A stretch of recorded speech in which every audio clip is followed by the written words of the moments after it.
So, last year we got a story about Leona and Diana, and that story ended up being one of the best stories of 2021.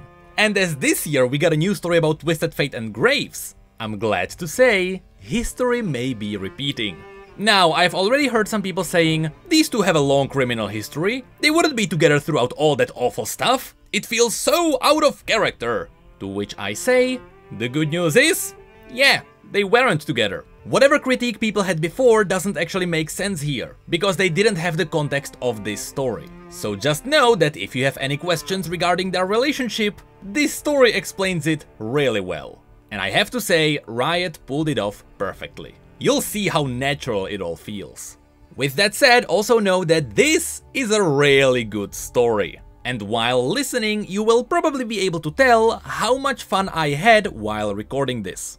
So now, without further ado, let's have a look at the latest story featuring Graves and Twisted Fate called The Boys and Bambellini. The story begins in a warehouse that was unlike any other. It wasn't filled with rusted knives and carnivorous rats. Owned by a Piltover arms dealer who was recently murdered, this one was filled with explosives. Anything from powder to hextech. They were mostly being shipped to Noxians in Ionia, Noxians in Shurima, Noxians in Demacia, and very occasionally, Noxians in Noxus. Soon, however, the Noxians threatened him over his high prices, and so the dealer had a plan to get out of this mess. He hired the heavily armed Azure Way mercenaries to protect the warehouse, while also hiring a different group to steal the entire horde under their noses. His warehouse was insured, so should there be a hypothetical gunfight with a lot of explosions, the dealer would end up ever so slightly wealthier. It was a good investment, considering the fact that he hired the notorious con artist Twisted Fate and notorious bath avoider Malcolm Graves for the heist. So collateral damage was intended. The story then cuts to Malcolm Graves, trying to hide his meaty body from gunfire behind a pillar. He was rightly confused as the situation seemed to be a setup. Little did he know, the assumption was correct. The gunfire chipped away at his pillar, and it was punching holes into the crates, many of them displaying an illustration of a frowning cartoon man being blown apart. Crouched behind a nearby flip table, Twisted Fate agreed. It did seem like a setup. He started twirling a card in his hand. It changed color with every flip, from blue to red to gold. He got a bit nervous when he couldn't get the order right. This was a problem, considering the red one caused large flaming explosions, the gold one caused large glittering explosions, and the blue one was not really that useful right now. A moment later, Graves called him a jackass for not doing anything. He didn't mind being shot at as long as he could return the favor. Fate snapped back that they were behind a crate of gunpowder. Unless he wanted to go down like Deadpool, he'd better figure out a plan B. I don't wanna do that, Graves replied, not specifying whether he meant dying or thinking. He then complained about them picking up weird jobs. Fate replied that the weird jobs always paid the best. It was like a reflection on them. Graves then wondered if a smoke bomb would ignite the stray powder and kill them all immediately, or if they would die a second later after one of the blind-eyed fish accidentally shot a crate of dynamite. The second option sounded good, really good, really good. I've got a really good plan, Graves announced, confidently holding a live grenade. He glanced at the tiny frowning cartoon man on the boxes in front of him. Don't judge me, he told him. What are you doing? Fate protested, his eyes widening in horror as Graves' arm arced back for the throw. In his mind, he saw the two of them disintegrate with a good portion of the slaughter dogs. Or at least Graves disintegrate, which would be inconvenient at best. Malcolm, what are you doing? He said again. Wait! Boomed a voice from below. Don't throw that! Graves, somewhat disheartened by the order, but grateful the gunfire ceased, lowered the smoke bomb. Fate, who was in a state of panic, didn't pay attention to his cards. He was holding a red one, which would have accidentally killed everyone had he tried to escape. The partners locked eyes for a moment, looked at their respective explosions, then back at each other. Mine was better, gloated Graves. safer. The voice from below hysterically ordered everyone to stop firing. The gunmen grumbled in turn, or blurbled, or blubbed, depending on the size of their fishy head. As the unseen voice in charge moved about, Fate leaned over to Graves, pointing at his interior coat pocket. "You still got the blue card I gave you?" he whispered. "What, the one from the Sentinels? Yeah, I still got it." Graves answered at normal volume. "Quiet. Now what say we pop that sucker and get out of here? These guys are distracted. They'll never know we left." "Nuh-uh. You already told me all this is worth. You think I'm just gonna leave a score that big on the table? I got a mouth to feed. Mine. We should have died at least 100 times already. Now's the chance to cut our losses." "I'll never die, because I'm the handsome protagonist. Everyone knows that." "Everyone knows squat. One stray bullet and we'll be portraits at a funeral." "Your funeral, maybe. I beat Viego. That makes me the male lead." "The male lead? I'm so tired of that damn story," yelled Fate, immediately attracting the attention of everybody in the room. "See? That's all your fault. Real Deuteragonist behavior." Graves gloated, about 40% sure he used the word Deuteragonist right. All the mercenaries collectively hesitated, each glancing around nervously. They realized the weight of the situation, but no one wanted to break their standoff. It was against Bilgewater traditions. The leader of the mercenaries was a hammerhead sharkman called Bambolini. He wasn't able to break their standoff either, but he always had talent for saying the right thing to command the room, and so that's what he did. "What are you doing, you bunch of ding-dongs?" he shouted toward the catwalk. "You tryna vaporize half of Bilgewater? What kind of heist crew brings live ammunition to a powder job?" Malcolm Graves and Twisted Fate both, unwisely, poked their heads out of their cover. 3 long seconds of regression passed, before... "Bambolini?" Graves asked. "Malcolm?" Bambolini asked back. "Malcolm Graves? Is that you? Are you robbing me?" Graves let out a sigh of relief, relaxing his shoulders. This wasn't just any dumb fish. This was a dumb fish friend. "I'm not robbing you. I'm robbing the guy who hired you," Graves explained. "I think he hired us too, which makes what we are doing up here morally sound." "Us?" "Hey, Bambolini." Fate waved. "I'm robbing you too." "What?" protested Bambolini. "Now wait a damn minute. You two blew me up. You blew me up on my own ship. We were partners. And you double-crossed me for the worst score this city has ever seen." "It wasn't the worst," retorted Graves. "1 jewel," Fate corrected, "ended up being glass." "Nah, that's not right," Graves said. "Had to be more." But it wasn't. Many years prior, Bambolini had been the unappreciated 3rd member of the Graves and Fate crime duo, back when they pulled small jobs for bad pay, and their posters were somewhat unfortunately worded. 2 men who will do anything, and we mean anything, to anybody, and we mean anybody, for the right price. Any price. What the leaflets used to say, which in addition to Bambolini's complete erasure from the group, led to a number of rather avoidable miscommunications with their clients, and these usually ended up in bloodshed and minor dock explosions. The leaflets remained unchanged for years, which made a young Bambolini deeply bitter. He eventually used his portion of the group's earnings to buy a modest boat, retired from criminality, and start a solo wreck diving operation in the Blue Flame Isles that paid much better than robbery. Also, coincidentally, success tends to draw eyes, and 2 of these eyes eventually hired Malcolm Graves and Twisted Fate to rob their former companion at a dive site near a Buru ruin. Lacking any moral fiber whatsoever, the pair immediately accepted. The robbery instantly led to a small oil fire, then a large oil fire, then bloodshed followed up by a minor boat explosion. All the treasure sank with the ship, save of course for a single piece of sea glass. Bambolini was assumed dead. The client was furious, and nobody got paid. All in all, it was one of the duo's more successful heists. "Didn't you die?" asked Fate. "I'm pretty sure you died." Bambolini tilted his head, unable to see any part of himself, thanks to the wide setting of his predatory eyes, though the attempt was quite valiant. "Does it look like I'm dead?"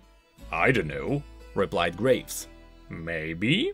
"Are you going to kill them, boss?" asked a fishman impatiently. "I second Gobby," said his partner, a hunched-over humanoid pistol shrimp. "You said these guys double-crossed you before, right? What's their deal?" Bambolini blinked, his walnut-sized brain chugging along as he attempted to remember what exactly was their deal. It did happen a few decades ago. Graves. Fate. Graves? But also Fate. What is their deal? Eureka! He had arrived at something interesting. Something that would turn the entire confrontation on its head. "They're together!" he guessed confidently. A pause. "We know that," replied Gobby. "No, they're together!" Bambolini repeated, even more confidently. "I knew they would end up with each other. Graves always had the worst taste in men. And Fate is the worst man I have ever met. It all makes sense."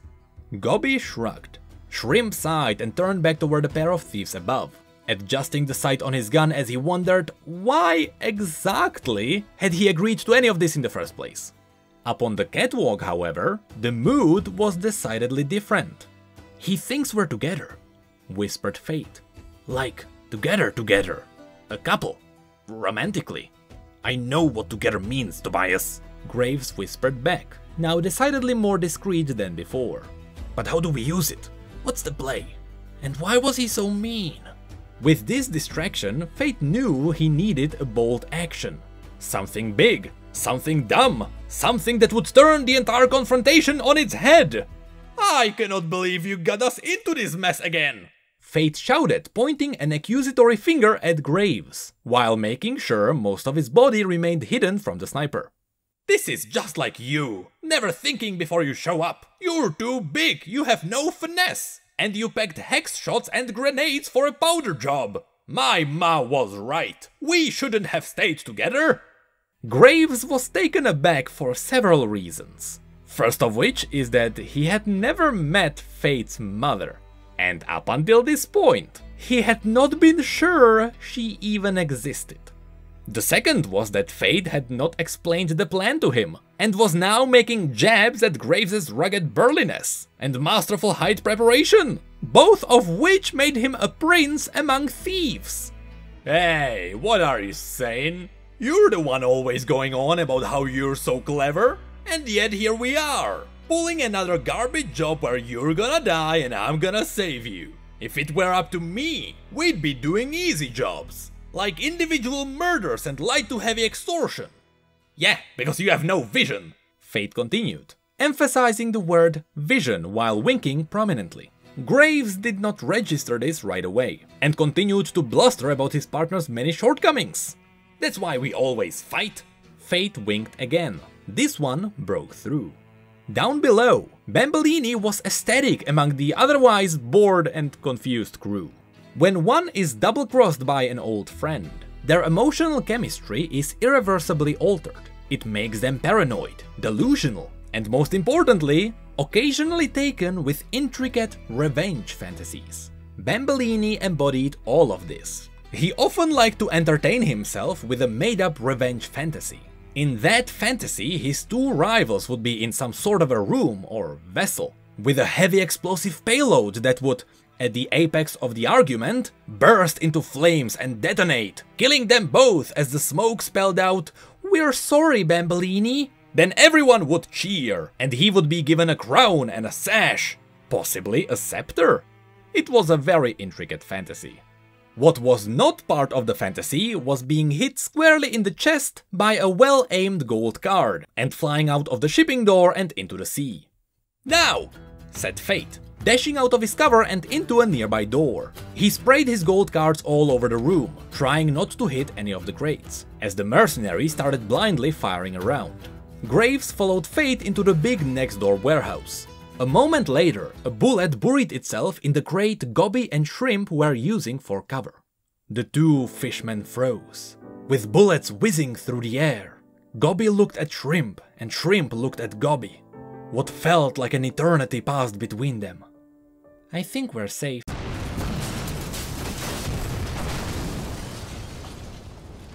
said Gobby, exploding. Meanwhile, in the warehouse next door, Fate and Grace were trying to cross a flimsy metal bridge suspending over far more black powder. That's not good, said Fate with a glance below. It really isn't, replied Graves. I know we were doing a bit, but on a personal and professional level, I'm not happy with you right now. You're never happy with me anyway, we gotta move, shouted Fate, noticing more fishy men below them. Graves, now more emotionally wounded than he wanted to let on, tossed a smoke grenade over the side of the catwalk, enveloping the first floor in a thick cloud of caustic fog. That's usually fun, but my heart's just not in it right now, he explained over the sound of dry heaving mercenaries. Why are you being such a big baby? You're a grown man, shouted Fate, attempting to move the action along, as stray shots rang from below them. Stop calling me a big baby! You're always taking shots at my size. I'm the muscle that saves the day every time you get your goose cooked. You're ungrateful as hell, Fate. I'm ungrateful? I'm not the one who disappeared for months to go fight some camouflage ghost prince, then rolled back into the town one night like he owned the place. He was a ghost king, and you're lucky I fought him or we would all be ghosts. You'd be ghost, I'd be ghost, everyone would be ghosts. You weren't even there. You think I don't read Shauna's letters? Graves, I'm a con man. You can't trick me. They left you outside while Scissors Doll and Shirtless Wonder saved the day. That ain't how it went down, Fate, said Graves, darkly. That's just a story. We don't talk about what really happened. Oh, please. Your delusions of grandeur were annoying decades before you became Valorant's #1 hero.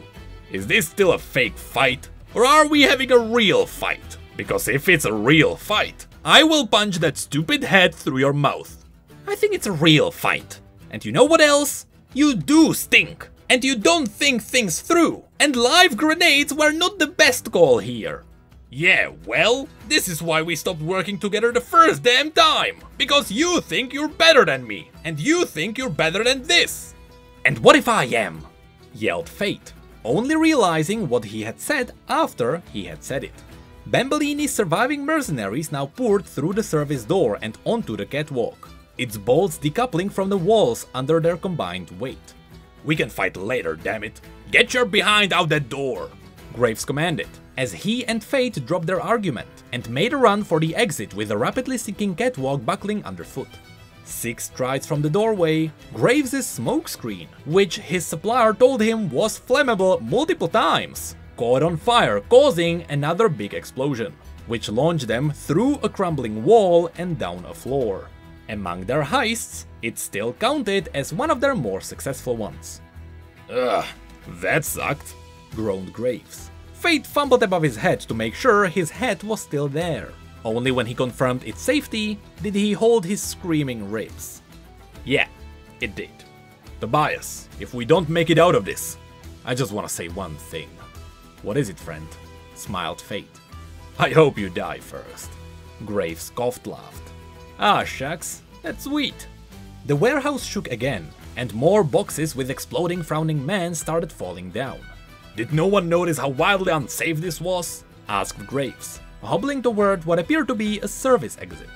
It's Bilgewater, Malcolm. Nobody notices anything. Nobody except for me, said a familiar, if slightly raspier, voice.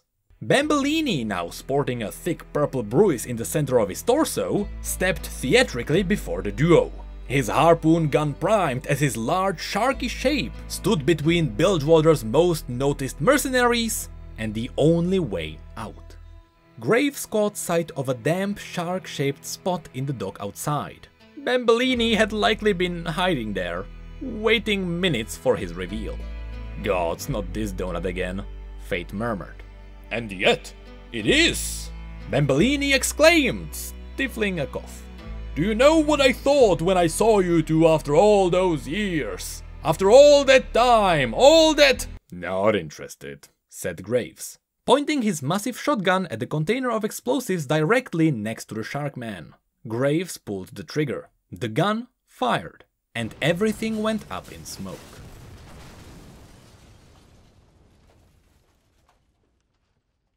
Several hundred meters from the warehouse that stored too many explosives to actually steal, Malcolm Graves and Twisted Fate appeared in air, with some residual smoke and flame, as Fate's teleportation timing had not been perfect. The two crashed into the ground with Graves' gun landing on his stomach. "Those blue cards sure are useful," Fate bragged from flat on his newly injured back.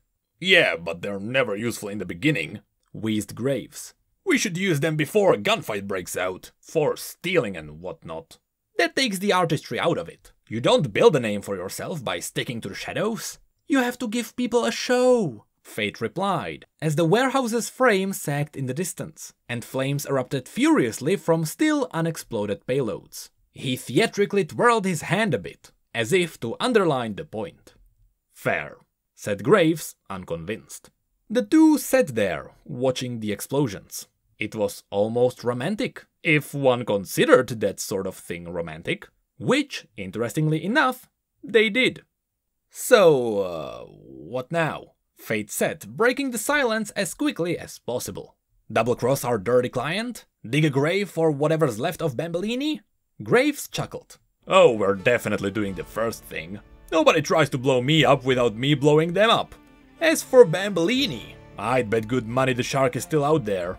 He's like me, too dumb to explode." "My friend, you're the most brilliant dummy I ever did meet," smiled Fate. "You'll never explode, and I mean that sincerely."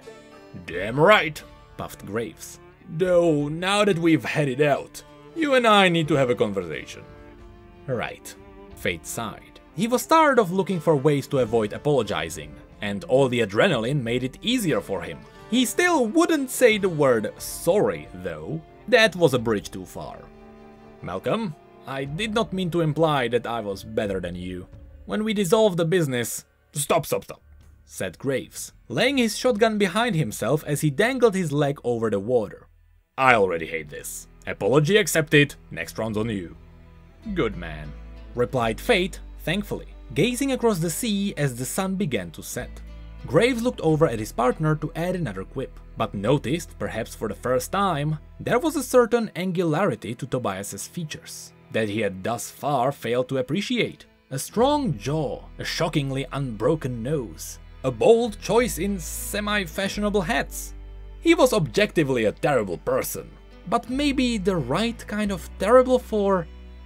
Uh-oh, he thought. Malcolm Graves, now much older, only somewhat wiser, but infinitely more worldly, measured his next words more carefully than most things he did say on any given day. He wondered, why worry about Tobias's opinion of him? It wasn't like it mattered. They had their roles after all, and... "Malcolm?" Fate interrupted. "Do you have a concussion?" "It's possible." Graves sighed, but not in a sad or tired way. More of a concussed way. "Alright, let me look," said the very injured Fate, brushing Graves' hair aside as he looked for a sign of a bruise. "We both know you're a durable fella, but neither of us is invincible." "Not like Bambolini," said Graves, confused by the welling excitement over Fate playing with his hair. "I am legitimately dumbfounded by that," Fate offered. "I remember that boat heist. Our old friend was caught in the middle of a deeply vicious detonation." "Deserved it though. I do not have a terrible taste in men. I have a good taste in terrible men, and there is absolutely a difference." Fate finished inspecting his partner's head, which didn't exactly produce any new information. He didn't know what a concussion was supposed to look like. He gazed at Graves' rugged features, as the setting sun danced across the boyishly unkempt hair, and then considered all those words together in a sentence, and then immediately recoiled at the complete thought. "Your taste isn't terrible, Malcolm. It's catastrophic." "Catastrophic?" Graves fired back. "Name one example." "You can't." "The Northman," Fate said almost instantly. "The trader with the cockroach tattoo? The Buru cultist?" "Not a cultist." "Tried to sacrifice us both, but sure, not a cultist." The whale guy? The octopus? The second whale guy?" "Orca." "An orca is kind of like a whale. The monk? The Vastaya? The Noxian?" Graves winced. Alright, he was bad. A Noxian, Malcolm, from Noxus. People talked about that one. More racist than I would have preferred in a man in hindsight, Graves allowed. But it ain't like you're bringing home the greatest lovers in history. You ain't that slick. Excuse me, I am very slick, Fate protested. No matter the size, shape, make or model, none can resist the charms of Tobias Felix. I have conned hundreds, nay thousands of Judite tourists across the whole of this vast gullible land. Not this one, laughed Graves a little too forcefully. Or, you know. Yes, of course, I'm aware, Fate responded, not making eye contact as he fiddled with his head. The two sat in silence for a while. Or relative silence, considering the towering flames and brutal detonations and screaming and shouting in the distance. Sweet Tommy Cage, look at that sucker burn, said Graves, still dangling his legs off the pier, like the world's grungiest adult child. Tobias, I've been thinking, and don't get me wrong, I do love a crime or 20. You'll be there for literally all of them. What about Shona? Or that lady with the laughing jar? Asked Fate with a tinge of poorly concealed jealousy, despite Graves having been gay for the better part of 4 decades. Vain, Graves corrected. It's a good friend, but she'll only help if you're killing monsters.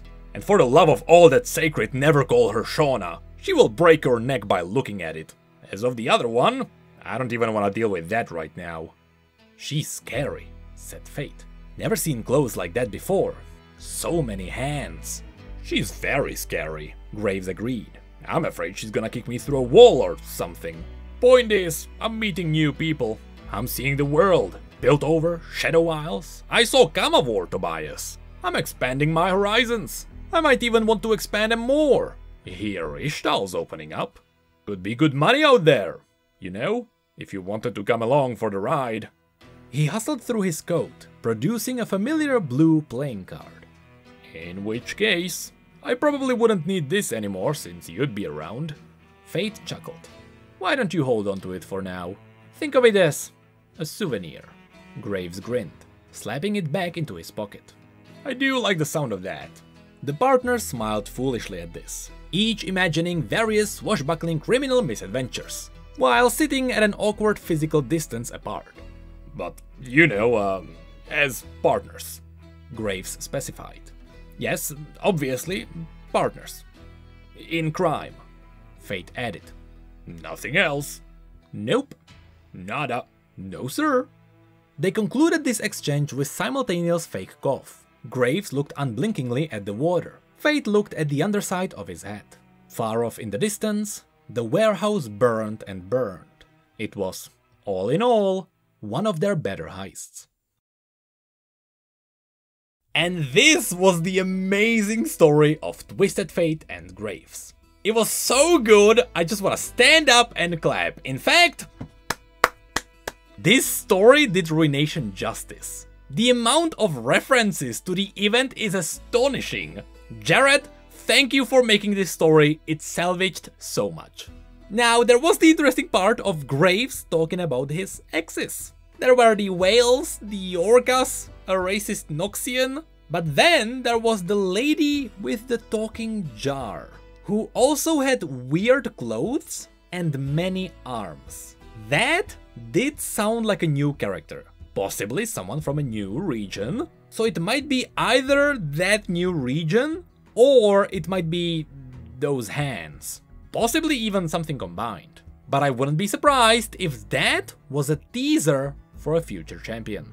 Otherwise, why would it be so specific? Also, they mentioned that Ishtal is opening. Because of the old Ishtali story, we have known about that for a while now. Ishtal is basically revealing itself to the world. And if Graves and Fate are going there, they might meet Kiana. So whatever reason was there for Kiana not being part of the Ruination, if Riot decides to use Kiana in a future event, it is possible that Graves and Fate will be there. But above all of this, there is one new cool information. We learned his name! I mean, it could be Fate making up his theatrical name, but it might as well be his real name! And it's Felix!